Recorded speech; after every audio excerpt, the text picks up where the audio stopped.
গাজওয়াতুল হিন্দ যুদ্ধের সময় কি চলে এসেছে এ সম্পর্কে বিস্তারিত জানতে চাই।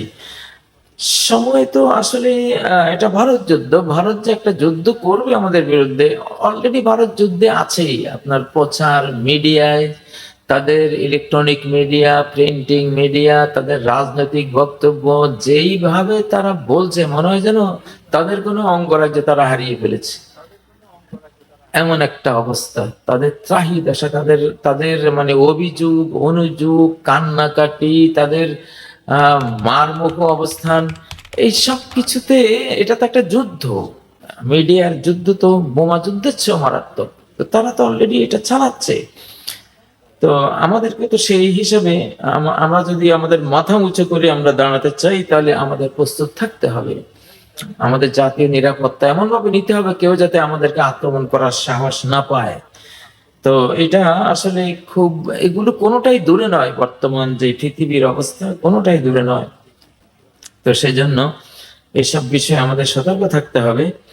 এবং আমাদের যেটা একটা প্রস্তুতি, আত্মরক্ষার প্রস্তুতি, স্বাধীনতা সার্বভৌমত্ব রক্ষার যে প্রস্তুতি, এটা আমি সরকারকে বহু আগে থেকে বলছি যে আমাদের নিরাপত্তার জন্য যে শক্তিটা অর্জন করতে হবে সেটা অর্জন করে রাখুন। শক্তির অপর নাম শান্তি। আপনার শক্তি নেই, আপনার শান্তি নাই। শক্তি না থাকলে আপনাকে ঘায়েল করে ফেলবে।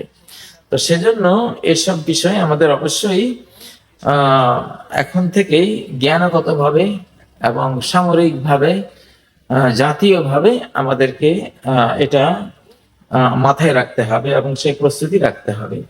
এখানে একটি প্রশ্ন, শেখ, সৌদি আরবের উত্তপ্ত মরুভূমিগুলোতে ইদানিং ব্যাপক তুষারপাত দেখা দিচ্ছে, এটা কি কিয়ামতের আলামত? হ্যাঁ, অবশ্যই এটি কিয়ামতের আলামত। এটি প্রায় 15-16 বছর আগে থেকেই আমরা মিডিয়ায় এই হাদিসগুলো আপনাদেরকে শুনিয়েছিলাম। যেমন সহিহ মুসলিমের একটি বিখ্যাত হাদিস, নবী সাল্লাল্লাহু আলাইহি ওয়াসাল্লাম বলছেন, লা তাকুমুস সাআতু হাত্তা তাউদা আরদুল আরাবি মুরুজান ওয়া আনহারা। কিয়ামত কায়েম হবে না যতক্ষণ না আরব ভূমি মুরুজান ওয়া আনহারা, বাগ বাগিচা এবং নদ নদীতে ফেরত না যাবে। মানে এই ভূমিটি আগে বাগ বাগিচা, গাছগাছালি, পাক পাখালিতে সবুজ শ্যামল ছিল, এই আরব ভূমি, এবং নদ নদীতে ভরপুর ছিল। তো আবহাওয়া পরিবর্তনে, ক্লাইমেট চেঞ্জ, আল্লাহর হুকুমে যেটা হয় সেটা মরু প্রান্তরে পরিণত হয়েছে।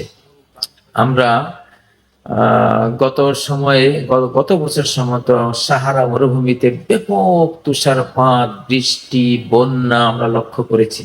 আস্তে আস্তে আকাশ থেকে পানি বর্ষণ করে এই মৃত মরুভূমিকে আল্লাহ তাআলা জীবিত করবেন। ফাআহিয়াইনা বিহি বালদাতাম মাইতা, আমি আকাশ থেকে পানি বর্ষণ করি এবং সেটা দিয়ে আমি মৃত জমিনকে আমি জীবিত করি। তো এইটা, এই মৃত মরুভূমি এখন জীবিত হয়ে যাবে। আমরা হযরতে হুদ আলাইহিস সালামের ভাষায়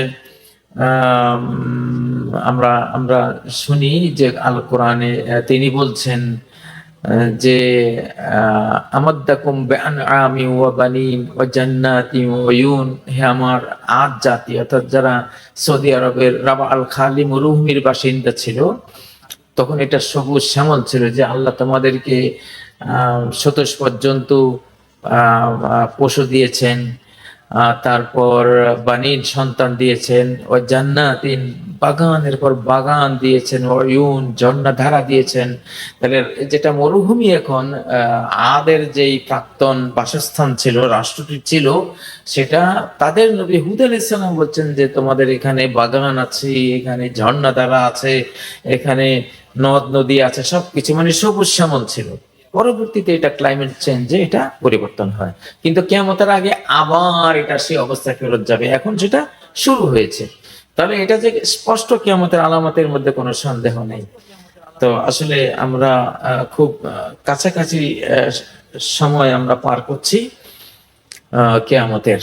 আল্লাহ আমাদেরকে পারলৌকিক প্রস্তুতি গ্রহণ করার তৌফিক দান করুন।